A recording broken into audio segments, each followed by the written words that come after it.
Death's opposite isn't life. It isn't courage, faith, or human will. The antithesis of death is love. This quote is from Fernando Parrado, one of the 16 survivors of one of aviation's greatest dramas.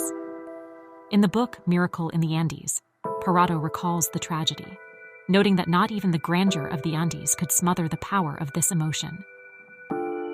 It was love that kept the group of young Uruguayans alive during 72 days of pain and struggle in the snowy mountains of Chile. What was the cause of the air disaster? How did so many people manage to survive? How far does the instinct for human survival go? Earth Echoes now embarks on a journey to one of the world's most turbulent air routes. In the Andes Mountains, the world belongs to the snow, and humans must bow before one of nature's most extreme environments. On October 13, 1972, a Uruguayan rugby team departed from El Plumerillo Airport in Mendoza, Argentina.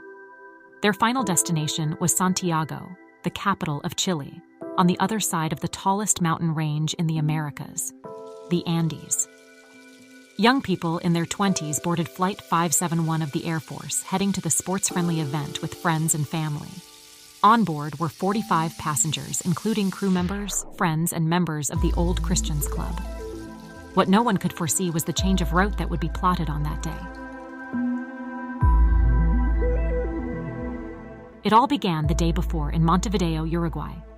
The weather conditions were so adverse that the plane had to make a stopover in Argentina.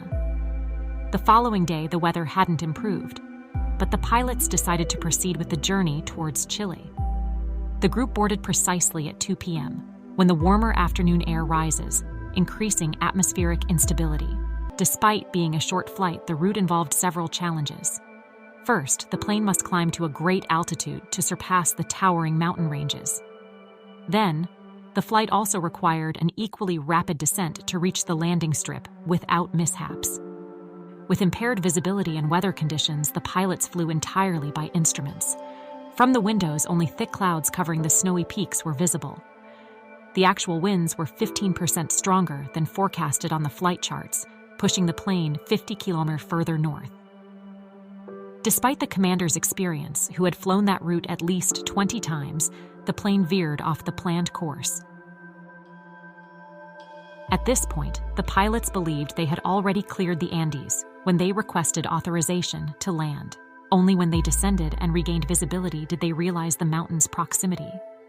Upon realizing the error, they attempted to regain altitude by tilting the airplane nose up, which violently shook the passengers. It was too late for the maneuver. The plane no longer had lift and performance. The first impact occurred at 3:30 p.m. at over 4,000 meters, 1 kilometer from the Argentina-Chile border. The initial collision happened with the tail. Subsequently, the right wing detached, tearing off the back part of the aircraft. At that moment, 5 people seated at the rear of the plane were fatally affected. In subsequent collisions, the plane was completely out of control. The left wing was also lost and the seats detached, propelled towards the front of the cabin. Only the fuselage remained, descending rapidly in a sharp curve until hitting a large snowbank. The violent conclusion of the fall claimed the lives of 7 more group members, including both pilots. Thus began the unbelievable journey of survival for the 32 people on board Flight 571. The only witness to the tragic accident was the Andes Mountains. The low speed of the plane at the time of impact is one explanation for the high number of survivors at the crash site. However, surviving the crash was not enough. In the days following, another 17 people died due to injuries or other mountain adversities, not to mention the intense cold of the region, around 20 Centigrade, as well as the hunger the young people would face for over 2 months. What kept the group united was their high level of organization among friends. They learned to collect water, use seats, suitcases, and clothes to cover the fuselage, attempting to keep the cold outside.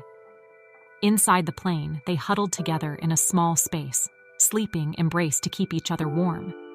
Thus, a sort of snow society was spontaneously created, with norms and rules to keep themselves alive. Military aircraft from both Argentina and Chile intensively searched the Andes.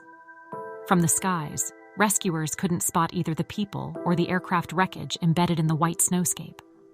At one point, the victims even managed to locate a radio transmitter and improvised an antenna to listen to news about the search. The most dreadful news came on the 11th day when they heard that rescue efforts had been terminated and everyone was declared deceased. Without hope, hunger became the greatest problem. On that snowy peak, there was no trace of animals or vegetation. The youths resorted to eating toothpaste and improvising tea with tobacco, but none of it was sufficient in the long run. Soon, the boys began to lose weight and noticed their bodies entering a state of autophagy. This is the most severe stage of starvation, when the body literally starts to consume itself in a bid to stay alive.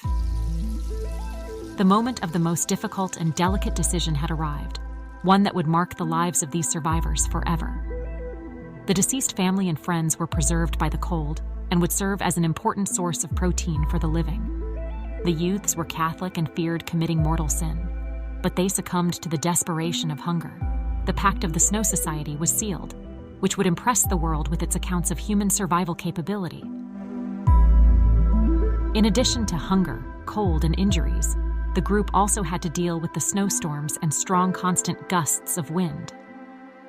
On the 16th day after the accident, an avalanche surprised the youths, burying the plane and claiming the lives of 8 people in the disaster. Among the victims was the team captain Marcelo Perez and the sole surviving woman Liliana Mithol, considered a kind of mother to the group. The incident deeply affected everyone, prompting them to devise new strategies to change their situation. With no hope of being rescued, the youths began to formulate a plan to seek help. On December 12th, 2 months after the accident, temperatures were higher, and some of the snow was melting, signaling the approach of summer. It was then that Parado, Canessa, and Antonio Vicentin decided to embark on the journey, setting out on a long climb westward. With reserves of meat and 3 layers of clothing, the 3 boys ascended the mountain of over 4,000 meters. After 3 days of trekking, they realized the journey would be longer and more difficult than they had imagined. As there wasn't much food, Vicentin decided to return to the accident site to give his colleagues a better chance. The 3-day ascent journey was accomplished in just 1 hour of descent, when Vicentin returned to the camp without his companions. Canessa and Parado continued the endeavor, wandering for 10 days towards the unknown. Gradually, the snow gave way to rocks, vegetation, and finally a stream. They were in Chile. The duo covered over 38 kilometers without equipment or climbing experience, defying all expectations of the extreme environment. At this point, 3 men living in the region found the thin and disoriented boys. It was the end of the 72-day nightmare of one of the most emblematic aviation accidents in history. The Chilean armed forces were mobilized, and 2 helicopters finally arrived at the location, now known as the Valley of Tears. All 16 survivors were rescued on December 22, 1972. The episode became globally known as the Miracle of Christmas. The Andes Mountains are widely known as one of the routes with the highest incidence of air turbulence in the world. The turbulence is of the orographic type, arising from the friction of strong gusts of wind blowing between the mountain ranges. During flights, the aircraft experiences intense rocking, often alarming passengers. However, experts affirm that these movements are normal and pose no risk to the aircraft's operation. Turbulence is also a reminder of the colossal force prevailing in this relentless landscape. The Andes form the world's longest mountain range, spanning over 5,000 miles. In this severe environment, 45 people wrote their stories. Only 16 survived to share their experiences with the world. Even after 52 years, the story remains a powerful reminder of the strength of the human spirit, capable of withstanding even the darkest situations. According to Fernando Parado, it was not courage, faith, or human will that kept them alive all that time, but love. Earth echoes amidst the long and steep snowy peaks of the Andes. Here, life may seem impossible, but the Snow Society has left its testimony. If you enjoyed this video, leave your comment. Don't forget to like and share the content. See you later.